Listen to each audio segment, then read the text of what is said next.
We might move on to today's talk. What we are looking at tonight is what can we do about our mind health? Now, the great epidemic of this 21st century is actually mental illness. And about 80% of the patients visiting my medical practice, I can tell you, they have problems related to their mental health. Any sort of distress of the mind is a very, very common issue. So I'm going to have a look at some of the aspects in our environment, in our lifestyle choices, all these things that might be compromising our mind health. Then I'm going to provide you with some very practical measures to prevent, remedy and potentially manage mental health issues. Now we all know the saying, mind over matter. In other words, what's happening in our mind has a direct effect on our physical well-being. And a wise and very inspired little lady penned these words over 100 years ago. And it's very true. Sickness of the mind prevails everywhere. 9/10 of the diseases from which men suffer have their foundation here.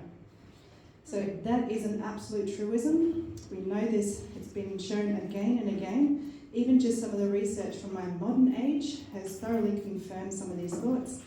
In the US, between 80 to 90% of an emergency department visits, no physical cause can be found for their presentation. The conclusion being it's mental distress that's caused these symptoms. And like I said before, roughly 80% of all doctors' office visits, particularly in general practice, is related to disease of the mind. And we know that at least 70 to 80% of all health-related problems can be precipitated by or aggravated by distress. So we're even talking things such as skin problems like acne, we're talking even diabetes, all the colds and flus and immune issues, lupus, cancer, all of these things, the mind has a massive impact on that. So it's really important for our overall health that we really address these things. Now, there are multiple identified causes of mental distress, things that can cause significant blows to your mind. So we're going to look at the main ones, but I want you to bear in mind, you usually need to have at least more than one of these factors and often multiple of these on the list in order for the distress to develop into a mental health disorder, such as depression and anxiety. So it's not usually just one thing, it's usually a conglomerate of things that you get. There's the genetic issues. So this is something that could run in your family. You can't change the inheritance of these factors, but you can certainly change how those genes are expressed. If there is, however, a family history of depression or suicide in that first-degree relative, this will increase your risk of mental illness. Certainly childhood stresses. This is how you were raised, the environment that you grew up in and how this affects your thinking. Some of these aspects include broken families, physical, verbal or sexual abuse, neglect, or living with or being raised by someone who has addictions to drug or alcohol, or even excessive expectations on your achievements. We also know that exposure to high levels of lead or mercury, arsenic, bismuth, all these things can directly lead to mental illness. Certainly there's a whole host of medical conditions. We're talking heart disease, stroke, cancer, poorly controlled diabetes, head injuries, chronic pain, poorly controlled and treated autoimmune disorders, and any chronic illness can lead to a decline in the mental health. And of course addiction. So it could be anything, alcohol, tobacco, recreational drugs, or daily use of addictive drugs such as sleeping pills, caffeine. These can all have a serious impact on your mental health.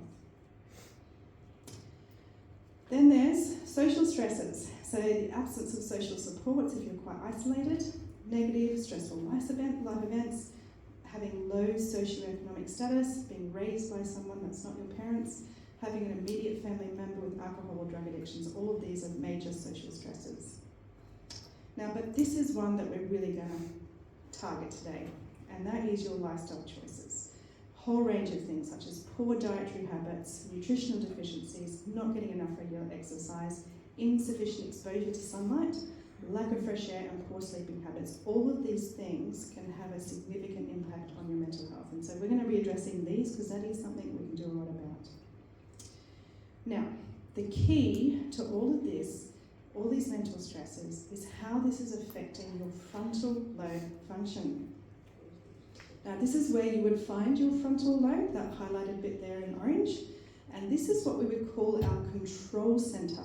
It's the largest of the 4 lobes of our brain, and it actually continues to develop for 30 years from the time you were conceived. So it's not something that's set in concrete in the short term, it's something that, keeps going until you're at least 30 years of age.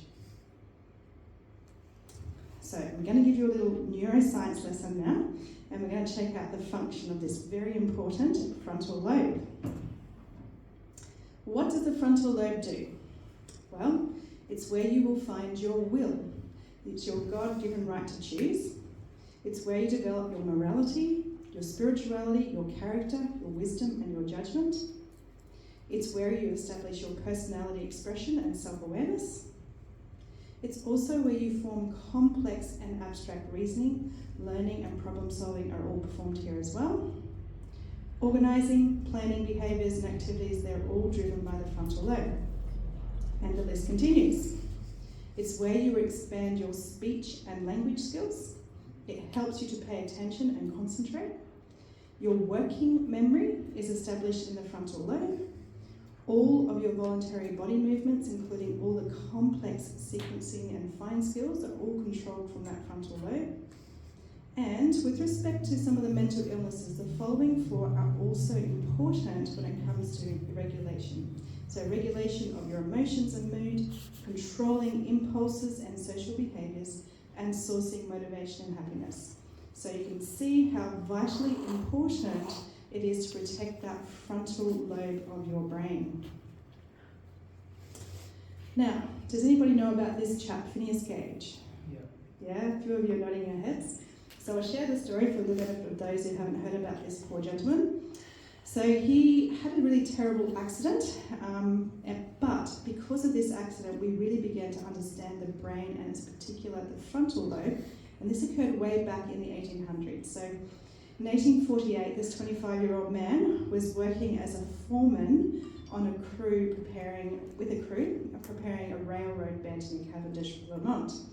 He was using an iron tamping rod, so it's a very thick, long iron pole, and he was using that to pack gunpowder into a hole as an explosive to obviously blow things up that were needed to. Now, unfortunately, if you're not using that very carefully, occasionally it will spark a flint. So it'll just spark a little thing and then kaboom, it will take off. So this is what happened to the poor man. Unfortunately, the powder detonated and it sent the rod, which was over 1 metre long and 3 centimetres wide, hurling upwards. It penetrated through his left cheek, tore through the front of his brain and exited his skull before landing about 25 metres away. Now, Gage not only survived that initial injury, but he was actually able to speak and walk to a nearby car so he could be taken into sound sleep by a doctor. He was still even conscious later that evening and able to recount the names of all his co-workers. He even survived a terrible infection of the brain that occurred several days later. However, because a large section of his brain had been obviously forcefully removed, he really changed. So prior to the injury, he was known as a hardworking, motivated, energetic, shrewd, moral and family man with a gentle personality. After the brain injury, he became rude, irreverent, profane, disrespectful, unable to accept advice, plan or even hold down a job. Now, there is some evidence that several years later he had recovered some of the function of his forebrain due to some sustained employment, but unfortunately, about 12 years after that, he passed away from uncontrollable seizures. But needless to say, he did leave us an amazing neuroscience legacy. It's not the purpose of his accident, of course, but we were able to gain some amazing insight and obviously research into what that part of our brain does.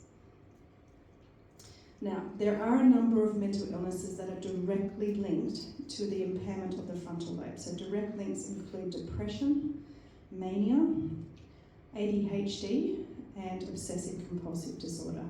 There are others, such as schizophrenia and anxieties, that also show impairments in that frontal lobe functioning, but in these conditions there are other parts of the brain that significantly contribute, but certainly that frontal lobe seems to be playing a significant role as well. Now, earlier we mentioned that lifestyle factors play an important role in mental illness, and there is so much in our lifestyle choices that we can do that will compromise and do damage to our frontal lobes. So these are the things that are damaging our frontal lobes. Low carbohydrate diets. Remember we spoke about this last night in the context of weight management, but one of the things that these low carbohydrates do, they're very, very unhelpful for our brain function. The brain depends almost entirely on carbohydrates for energy. On the other side of the coin, if you have a diet that's high in processed sugars, highly processed sugars, it directly inhibits the frontal lobe function. And certainly anyone who's a teacher in the room could attest to this. If they had children who go out to their morning tea or lunch and have a lot of sugar in their little lunch boxes, they come in and they're wired because it has impaired their frontal lobe function. We also know that lots of meat, cheese and rich foods in your diet can impair that frontal lobe.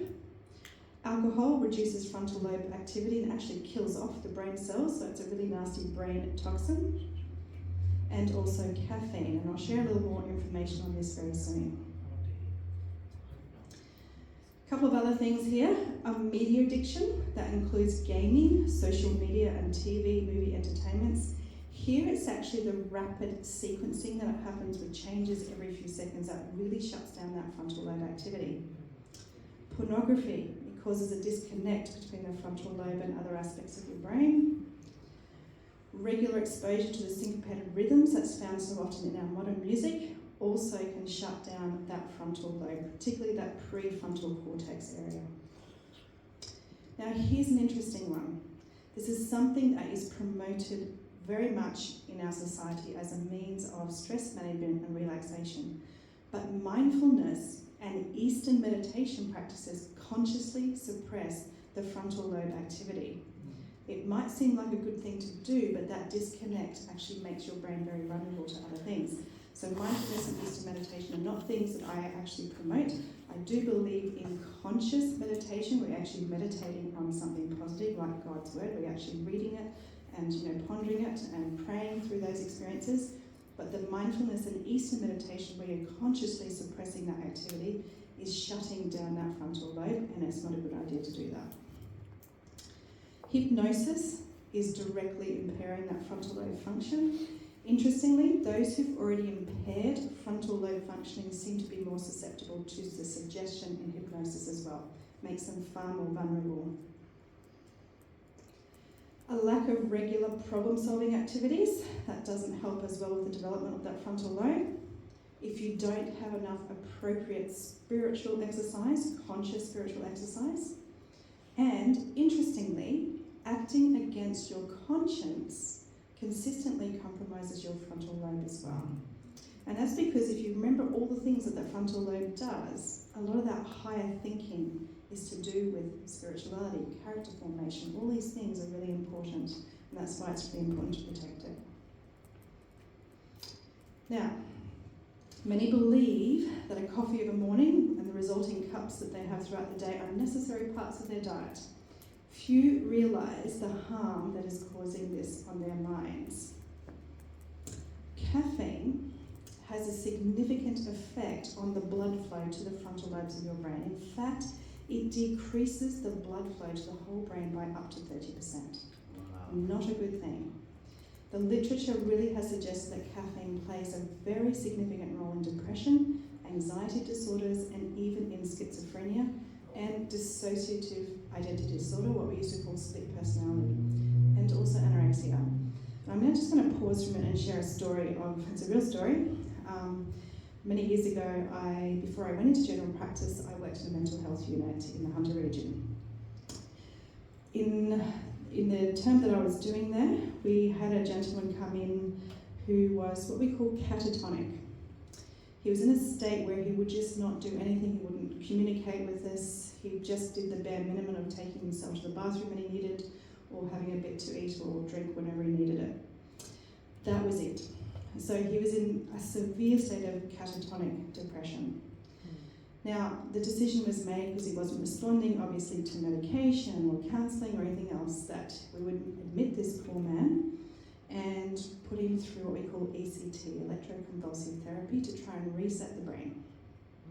Before you do that, these people have to be considerably worked up to make sure they're physically well enough to have that procedure performed. So this gentleman had that done, but unfortunately it was found that he had an arrhythmia of the heart. He had an abnormal rhythm that was occurring.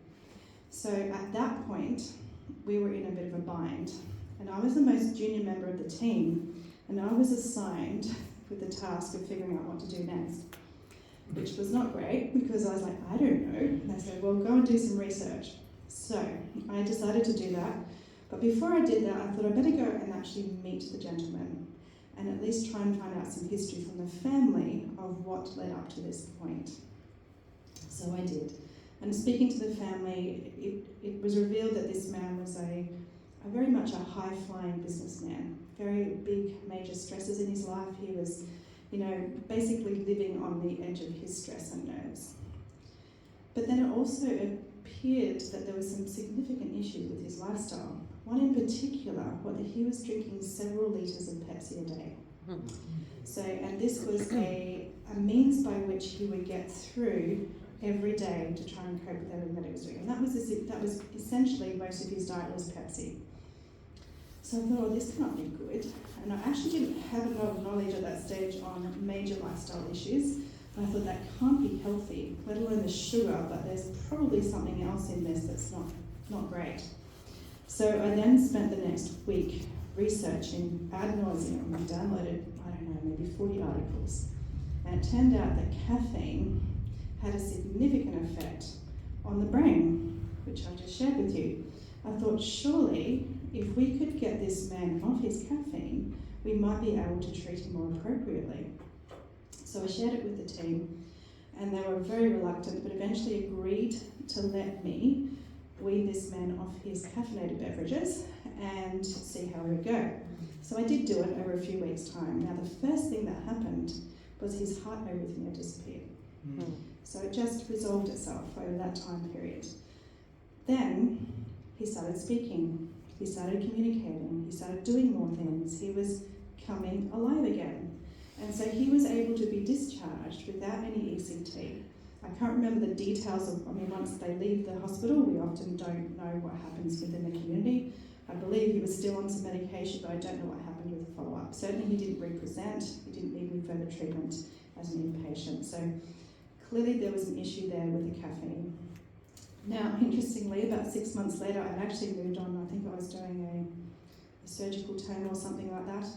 And I remember there was a big grand rounds announced at one of the hospitals, and it was on a mental health thing. I thought, I'll go and have a listen to this. They presented this case of a dual diagnosis of depression and caffeine addiction. And so I thought that was very interesting. They didn't mention my name, so I figured, well, that's all right. As long as they got the point across, that's the most important thing. Now, anyway, it's a really good story to share, just the effects that caffeine can have. And none of us very few of us are going to drink litres of Pepsi, but caffeine is a mind-altering drug. There is nothing inherently in caffeine that's going to give you energy. You're actually borrowing energy from your nervous system that you'll never get back. You're borrowing from your future life. So where possible, we need to really avoid this substance. It is a mind-altering substance. Now, most of us are aware that caffeinated beverages will interfere with our sleep, and this is especially the case when it's within 6 hours of our bedtime, or, I must admit, I once tried it. Very bad thing, I didn't sleep for 3 days. And by the way, I only had 2 soft drinks to actually get that, so I'm very caffeine naive. But it certainly didn't work for me as a way to help me. But it stops you from falling asleep so readily, it worsens the sleep quality and the total amount of sleep that you get. And you will not get as much of that restorative stage of your sleep. And that's the part that you need to help to rejuvenate the body and your mind while you're asleep. So there's no benefits to having caffeine. Now, caffeine is actually very disruptive of your brain chemistry and the transmission of signals in the brain, and it does impair your mental performance despite what most people think. Whilst you may feel alert, the more complex tasks become very difficult to perform. So it actually inhibits your ability to perform the more complex tasks. And we also know that caffeine will adversely affect your ability to cope with stress. So I have nothing good to say about caffeine, except very rarely we have used it in medical practice. We use it in premature babies to keep them breathing and things like that. So it's got a very, very, very minuscule purpose, and it's only in a life-saving circumstance that I really recommend that. Alright, so now we've addressed all of the things that we can do to compromise our mind and our mental health. So we're going to have a look at some lifestyle measures that will actually strengthen that frontal lobe and overall brain function. Now, there has been considerable research done on spirituality and mental health in the last few decades. A gentleman by the name of Harold Koenig, in his 2015 article on advances in mind-body medicine, he summed up all of his cumulative research and the benefits, and this is what has been found. So it's a summary of all the work, and it was an immense amount of work that he has done. It does improve mental health and sense of well-being. It gives a greater sense of purpose and meaning in life. It provides you with hope and optimism. It improves your sense of worth. It reduces rates of depression, anxiety, suicide, and substance abuse. It increases rate of recovery from depression and strengthens social connectedness. So a really great place to start when you're improving your mental health is to introduce or reintroduce yourself to your Creator and foster a relationship with God. So bear in mind, having just a form of religion where you just say you believe in something without a firm belief or commitment didn't provide the same benefits. It really was the ones who were committed to their spirituality that did provide that benefit there. So, the Bible tells us why spirituality is so important for our mental health. Here's a wonderful verse to remember. 2 Timothy 1 verse 7 states that God did not give us a spirit of fear, but He is the one that has granted His power, that grants power, love, and a sound mind. Beautiful promise, isn't it? Wonderful promise. Now, before we move on to some of the other lifestyle measures, I was sent this little truism once, and I just had to remind you all of this fact. Food, and often very poor food choices in this regard, is the most abused anxiety drug, but conversely, exercise is the most underutilized antidepressant. It is very true. It is very, very true. That is a scientific truism. Now, diet plays a vital role in your mental well-being. The whole food plant-based diet, which is made up of all those fruits and vegetables and legumes and grains, nuts and seeds in their whole or minimally processed form, has been shown in many studies to decrease your risk of depression and anxiety, improve the mood overall, prevent that pervasive brain fog and fatigue that lots of people experience, and mental illnesses such as depression have been linked to inflammation of the brain and imbalances of brain chemicals or neurotransmitters. Now, all of the plant foods are very high in anti-inflammatory and antioxidants, and phytonutrients, which have been shown to repair damage, decrease inflammation in the brain, and restore that balance of neurotransmitters. No other diet can do that like the whole food plant-based diet. I'm going to just give you one little example out of thousands. So many people with depression have high levels of an enzyme called monoamine oxidase, or MAO, in the brain. Now, this enzyme breaks down serotonin, dopamine, and noradrenaline, which are all neurotransmitters that are important in regulating your mood. Too much of this MAO means not enough of all of these mood-regulating brain chemicals, which in turn leads to depression. There is one particular nutrient, quercetin. It's found in berries, red apples, red onions, and a variety of other foods, and it can inhibit that MAO and increase all those important neurotransmitters. So it's acting as a natural antidepressant, just like some of our medications. So that's how powerful this diet can be, and there's lots and lots of other examples, but that's just one of them. Now, we also need to avoid sugar, highly processed kind I'm talking about, as they're quite neurotoxic and inflammatory to the brain. Some studies have shown a very strong link between high sugar intake, processed sugar intake, and an increased risk of depression. Consumption of these processed sugars can exacerbate feelings of anxiety and stress, and the rapid fluctuations that you get in blood sugar levels can trigger a release of stress hormones, leading to heightened anxiety and tension.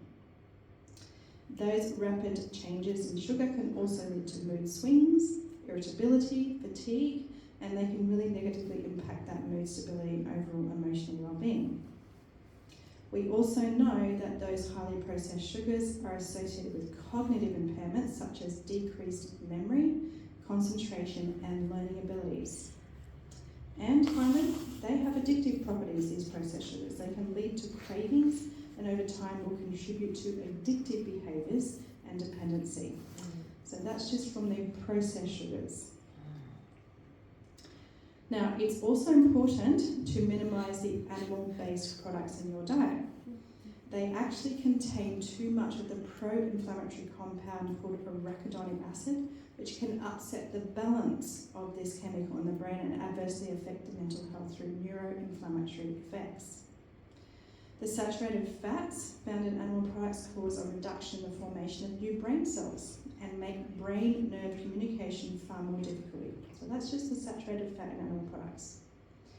We know that a diet high in animal protein inhibits the production of the happy neurotransmitter serotonin. There's too much competition from the other amino acids for the tryptophan to cross the brain. So that's the diet high in animal protein, which is what the keto diets like to recommend. Now, all of these factors will adversely influence your mood and cognitive function. Now, there are some wonderful special nutrients that in particular that stand out into supporting your mind health. So these include tryptophan. Now, tryptophan is a wonderful amino acid needed to make the serotonin and an important brain chemical. This is an important brain chemical to prevent depression. So good sources there are given you are tofu, linseed or flaxseed, sesame seeds, almonds and walnuts. Leafy greens are also really good, such as watercress.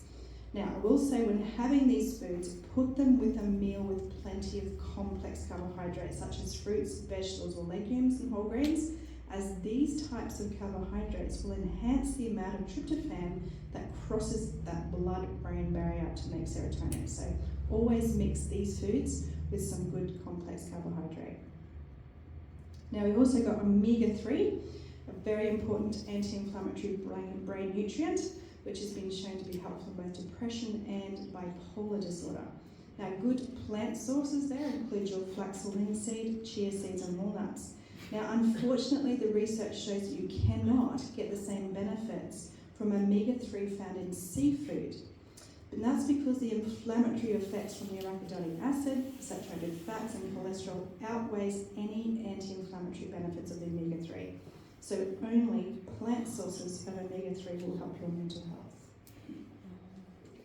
Magnesium plays an essential role in the process of making serotonin, that happy chemical. It's a really wonderful relaxing mineral. It's found naturally in leafy greens, nuts, seeds and legumes, chickpeas and lentils and a variety of beans, and all your whole grains as well. Folate, a deficiency in this, can be a cause of depression in itself, but there's some really easy ways to get this, and that include all your legumes, chickpeas, lentils, etc., and your green leafy vegetables. And vitamin B12. Deficiency in this is another direct cause of depression, and it's vital for your brain health. You actually can't get this except naturally in animal products, so if you're on a plant food diet, you will need to supplement, or you can find fortified products in the supermarkets, such as some of the plant-based milks, and now putting B12 in there as well. And vitamin B6. Good sources of this include your chickpeas, potatoes, avocados, bananas, and leafy greens. Now, when you are under a lot of stress, we do tend to use up a lot of that B group vitamins. And they are pretty much involved in all of those brain chemicals, such as serotonin and dopamine, to help regulate the mood. If the distress becomes chronic, sometimes taking a vitamin B complex is a really helpful thing to support your mental health. But vast majority of the time you can get these things very easily from your diet. Now, the benefits of exercise. So research has shown that moderate exercise several times a week halves your risk of developing depression compared to those who exercise only occasionally or not at all. Regular exercise leads to an increase in serotonin levels in the brain, which improves your mood and reduces symptoms of depression and anxiety. Physical activity can help reduce levels of stress hormones in the body, such as cortisol, and trigger the release of endorphins, which are natural mood lifters. It is as good as medication and better than counselling for reducing depression. And to get these benefits, it's not complex. Half an hour a day of exercise is all you need to get the benefits for your frontal lobe. Now, two types of exercise work really well when it comes to mental health. The first is aerobic exercise, the one that makes you huff and puff. Brisk walking, cycling, jogging, it all helps to improve that circulation to the brain. Aerobic exercise has been consistently and repeatedly linked to improvements in mood, reduced symptoms of anxiety and depression. The second is resistance exercise. This type helps to build your strength, such as using weights, resistance bands, or body weight exercises. Now, this one's a really big winner for promoting the release of endorphins. And it really does help to lift the mood and improve body images if there's any concerns there. Now, if you want to take exercising for your mental health to the next level, then try exercising in nature. So outdoor activities, bushwalking, hiking, trail cycling, riding, these all provide additional benefits. And spending time in nature itself has been linked to reduced stress, improved mood, enhanced feeling of well-being. This type of exercise is the big winner for an enhanced release of endorphins. There is one form of exercise that many people do find pleasurable, and I thoroughly recommend it. So from all walks of life around the globe, this is a big winner, and that is gardening. Just the smell of a Mycobacterium vacei, it's a little microorganism that we find in the soil, compost and also leaf mold. It lights up neurotransmitters that release serotonin. It's a mood-boosting chemical. Not that I suggest you go rummaging amongst the compost. Nonetheless, gardening has been shown to reduce negative emotions and boost positive emotions, have a soothing impact on conditions like depression, stress, anxiety, tension, and fatigue. It reduces fear, anger, and pain, and it can even improve longevity. So, if you want to just put that all together, gardening is a great form of aerobic exercise. You've got your digging, you've got your raking, you've got your mowing by hand, and it's also particularly calorie intense, and it also gives you some resistance exercise too. So this is a fantastic type of exercise for mind health, gardening. I thoroughly recommend it. It's one of my favourite things to do.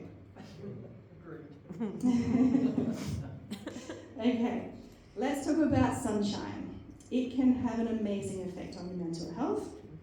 The vitamin D that we produce in response to sunlight helps to regulate our mood. Low levels of vitamin D have been associated with an increased risk of depression and other mood disorders. We know that exposure to sunlight increases those serotonin levels. That's that happy chemical I keep talking about. And this leads to that improved mood, decreased symptoms of depression, anxiety, and anxiety. It's also fantastic at regulating that body clock. It will help to improve that sleep quality, which in turn can positively impact the mood and cognitive function. Sunlight exposure has been shown to reduce the stress hormones with corresponding reduced feelings of stress and anxiety. So sunshine promotes relaxation and a sense of calm. We also have seen that cognitive function, the concentration and alertness, these things will improve with exposure to sunlight. And overall, sunshine will improve the mood, reduce stress, and decrease the symptoms of depression and anxiety if you had to sum it all up. So don't forget your daily dose of sunshine. Now let's talk about hydration. Absolutely essential, again, for mind health. Drinking enough water throughout the day helps to ensure that your brain receives an adequate supply of oxygen and nutrients and supports that natural detoxification process that occurs in the brain. When you're well hydrated, studies have shown that you have more positive mood and better emotional stability. Conversely, if you're dehydrated, the mood will decline, you'll have more tension, irritability, and fatigue.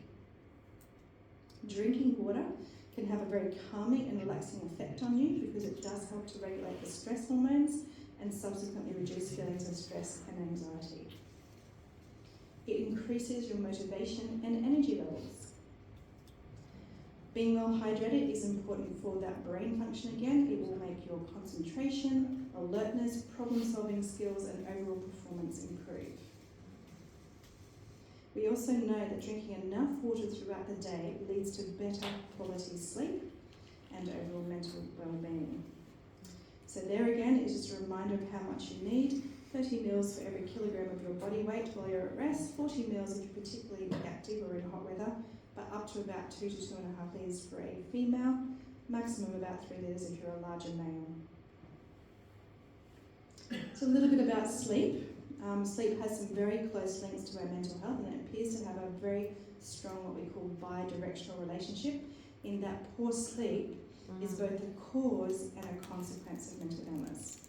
As an example, 40% of people with insomnia will develop a mental health disorder, and that risk of major depression in insomniacs was actually 40 times higher than those without insomnia. So you can see how it goes both ways. A sleeping brain works through our thoughts and memories of the day, and a lack of sleep, which is less than 6 hours per night, has been shown to particularly interfere with the consolidation of the positive experiences and emotions. This in turn has a very negative influence on our mood and emotional reactions whilst awake. Conversely, the research also shows that sleeping more than 9 hours as an adult also increases the risk of depression and anxiety. So clearly it's the same thing over and over again. The sleeping scenario that we really need to aim for is 7 to 8 hours per night with a regular bedtime and about half of that sleep time at least in the hours before midnight if we can get that. Might seem like a bit of a strange thing to put up there, avoid a negative attitude, but pessimism is a very strong predictor of anxiety. Perceived stress and self-related lack of physical health. So pessimism is something we really do need to avoid. It is actually more important to avoid a negative thinking state than to be optimistic. Now, what do I mean by that? Is that being optimistic is not particularly protective, but being negative is a bad thing for your mental health. So we just have to avoid those negative states. And essentially, as soon as you're aware you're having a very unconstructive thought, you should immediately replace it with something either neutral or positive and get on with things. Now, good social supports. Essentially, good social supports or staying connected are, I'm talking here about face-to-face connections. I'm not talking about the kinds that we are so used to these days, which are all kind of via our little screens. But staying connected face-to-face with families or friends is absolutely vital for our mental health. We've known for a very long time that loneliness and isolation leads to withdrawal and mental illnesses such as depression, alcohol and substance abuse, personality disorders and suicidal thoughts. So having strong relationships will enhance your sense of belonging, value, safety and security. It provides very positive effects on the mood. It improves your sleeping patterns, has been shown to decrease the risk of depression, anxiety and even dementia. And it also improves the recovery from stress and mental illness, including anxiety and depression. So as much as possible, foster those face-to-face relationships with those around you. We're all very familiar with these things these days, aren't we? Whether it's in our own families or amongst friends, but how common is it to see individuals within the same room all on their devices, surfing the internet or spending time on social media, sometimes with people who are in the same room. It's becoming more and more apparent that social media and the internet is not the method of connecting, but rather disconnecting. It is contributing to a pandemic of loneliness and isolation, especially in those who are spending more than 2 hours a day on their devices. I was informed not that long ago the average is 7 hours a day now.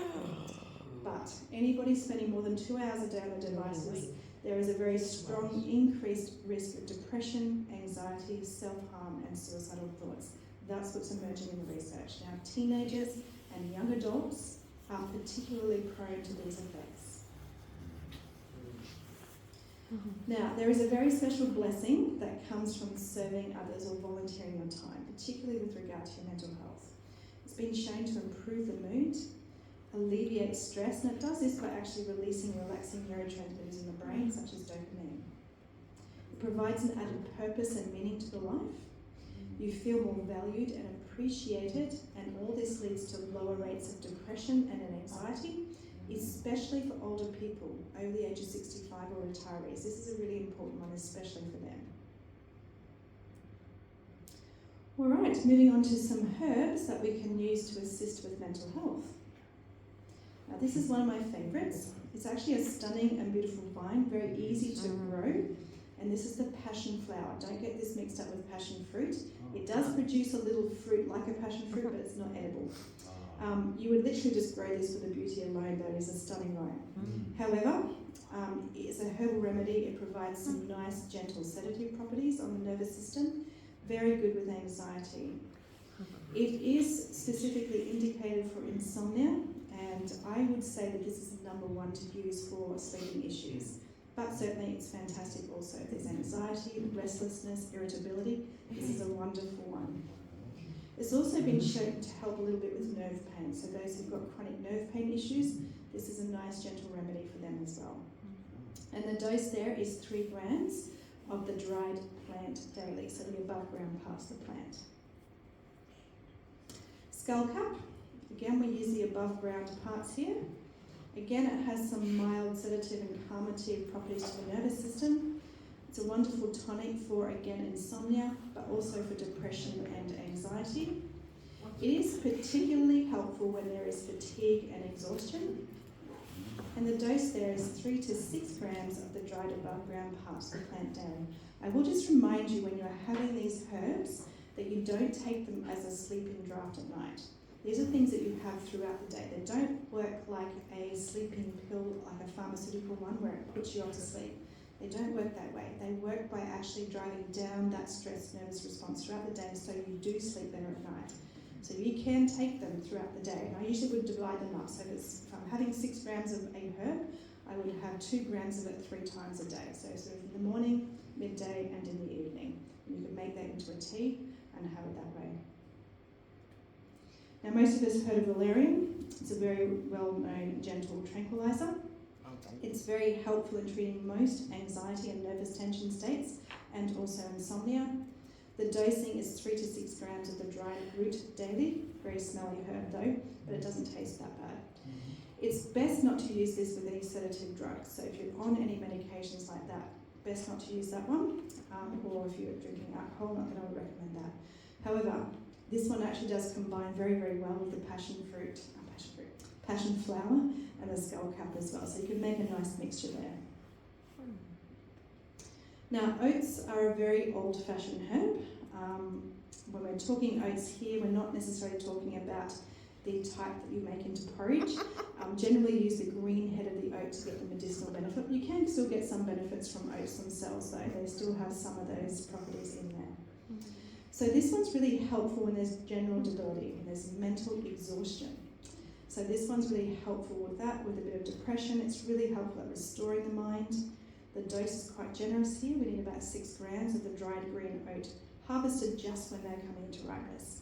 And as I said, that oatmeal or oat porridge is a great second option. You will need to obviously avoid that if you've got celiac disease. Now, this is Damiana. It's another herb that's quite restorative to your nervous system. It is quite helpful in the setting of nervous tension, exhaustion, stress, and anxiety. It is reputed to be an aphrodisiac if you need it for that purpose. And the dose there is 3 to 6 grams of the dried stems and leaves daily. So that's Damiana. Another one that's actually quite easy to grow. Now, withania or ashwagandha has a whole host of actions. In the context of the nervous system, it is also a nice calming herb. It provides some relief for stress and anxiety and tension. I find this one to be particularly helpful for women going through menopause and all the issues that happen with the stress and anxiety around that stage. But yeah, certainly men can use it as well. It's not specific for women. It's also been shown to help with learning and memory issues, and the dose is 3 to 6 grams of the dried root daily. So here's my summary. The best ways to naturally protect and restore that frontal lobe in your mind is to develop your connection with God on a daily basis. He created you and He can restore you and recreate you. Eat that whole food plant-based diet free of all those harmful processed sugars and animal products. Don't forget to avoid the caffeine and alcohol as well. Exercise regularly, half an hour each day. I would say enjoy that in the form of gardening as often as you can. Don't get too close to the compost bin, but feel free to dig in that dirt. Get a really healthy dose, particularly of that early morning sunlight. Stay well hydrated, drink at least 2 to 2.5 litres each day. Aim for 7 to 8 hours of sleep each night and try to avoid some of the negativity and pessimism that might arise in your life. Really foster those strong face-to-face social contacts. Build a circle of friends and family around you. Find extra meaning and purpose in your life by serving others. And you might like to try some of those gentle herbal teas to help support your mental health when needed. So oats, passion flower, skullcap, and withania. Beautiful. Thank you very much. What was the last one?